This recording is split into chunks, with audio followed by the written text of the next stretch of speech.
안녕하세요. 동물의 방한복 이야기입니다. 엄청나게 추운 날씨에도 동물들은 참 잘 견디죠.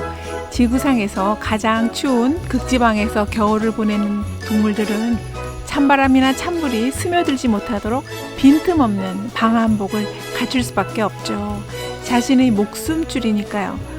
보온 효과가 가장 뛰어난 방한복을 입고 있는 동물은 누구일까요? 물론 가장 추운 곳에 사는 동물이겠죠. 북극 최북단을 누비는 북극곰하고요. 지구상에서 가장 혹독한 남극의 겨울 동안 빙하 위에서 버티는 황제 펭귄이 떠오르는데요. 방한복 품질이야 모두 뛰어나지만요. 방한복 재료까지 같을까요? 사람들이 털코트를 입기도 하고 다운코트를 입기도 하는 것 같은 차이가 있는 걸까요? 북극곰으로 따져보자면요. 두툼한 지방과 촘촘한 털로 어찌나 몸의 열을 잘 보호하고 있는지요. 적외선 카메라로 촬영해도 거의 잡히지가 않습니다. 다만 북극곰이 숨 쉴 때 나오는 열 때문에 콧구멍 근처만 적외선 카메라에 나타날 뿐입니다. 북극곰은 지방이 많은 해양 포유동물을 먹이로 택하면서 푹푹 살찌고 몸이 커졌습니다. 피하 지방층 두께는 10cm 정도나 돼서요. 혹독한 추위 속에서도 몸이 얼지 않고 물에 잘 뜹니다. 이중 털 밑에 있는 피부는 검정색인데요. 이 검정색 피부가 드러나는 곳은 코에서만 드러납니다. 털의 품질로 따지자면 북극 여우의 흰 털은 다른 어느 동물 털보다도 최고의 방한복으로 꼽힙니다. 보온 효과가 뛰어난 데다가요.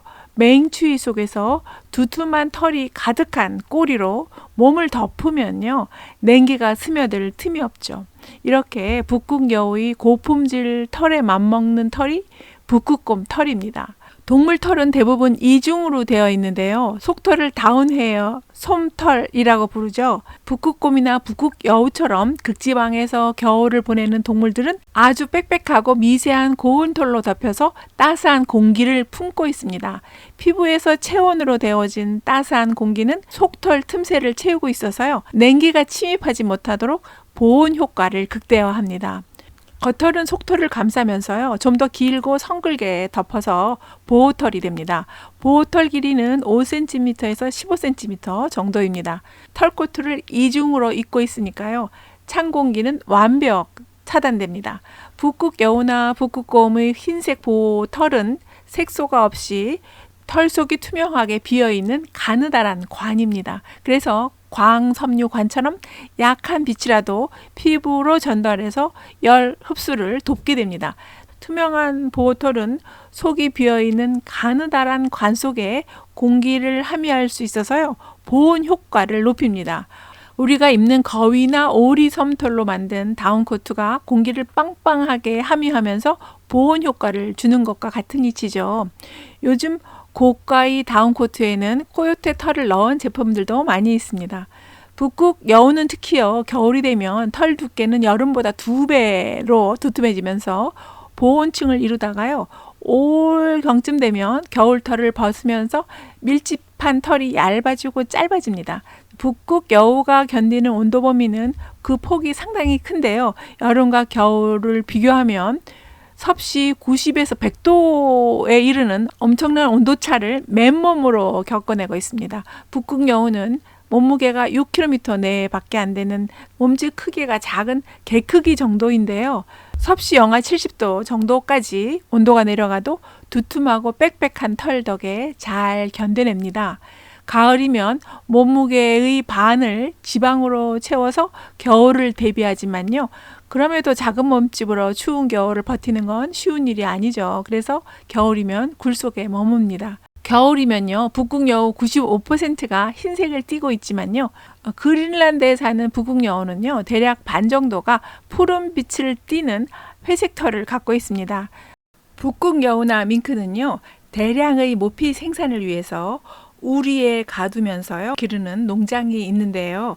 2021년 12월 이탈리아에서는요 모피 생산을 위해서 밍크, 여우, 친칠라, 너구리 같은 동물을 사육하는 것을 금지하는 법안을 통과시켰습니다. 이탈리아에서는 모피 농장을 2022년 6월 말까지 폐쇄하기로 되어 있습니다. 그런데 사실 모피 농장은 좀 더 추운 지역에서 많이 운영되기 때문에요. 실질적으로는 수백만 마리의 여우나 밍크 등을 사육하는 고위도 국가들의 동참이 필요해 보입니다. 2020년 말에는요, 코비드-19에 감염된 밍크가 여러 나라의 밍크 사육장에서 발견되었습니다. 덴마크는 1,100개의 농장에서 1,700만 마리 정도의 밍크를 사육하는 세계 최대의 밍크 농장을 운영 중인데요. 2020년 12월에 이미 289개의 농장에서 코비드-19에 감염된 밍크가 발견되었습니다. 이들을 모두 살처분하였는데요. 덴마크에서 사육되는 밍크의 20%가량에 해당합니다. 네덜란드에서는요, 100만 마리가 넘는 밍크를 살처분했습니다. 밍크와 사람 간의 바이러스 전파 가능성이 있는지 세계보건기구의 연구 주제가 되고 있는 중입니다. 털이 빽빽한 정도로 따지자면요, 가장 빽빽한 털을 가진 동물은 해달로 알려져 있는데요. 해달의 털 밀도가 가장 높은 것은요, 두꺼운 지방층을 피부에 따로 갖고 있지 않기 때문입니다. 털로 보온 효과를 높이는 거죠. 해달 피부는요, 1제곱센티미터당 15만 개에 달하는 아주 빽빽한 모낭이 있습니다. 해달 모피는요, 윤기 있고 빽빽해서 최고 품질의 방한복으로 관심받고 있는데요. 사람들이야 많은 생물들로부터 도움받고 있는 게 한둘이 아니라요, 아예 다른 생물들 도움으로 살고 있는 형편이긴 하지만요, 해달 모피까지 걸치는 일은 뭔가 섬뜩하게 느껴집니다.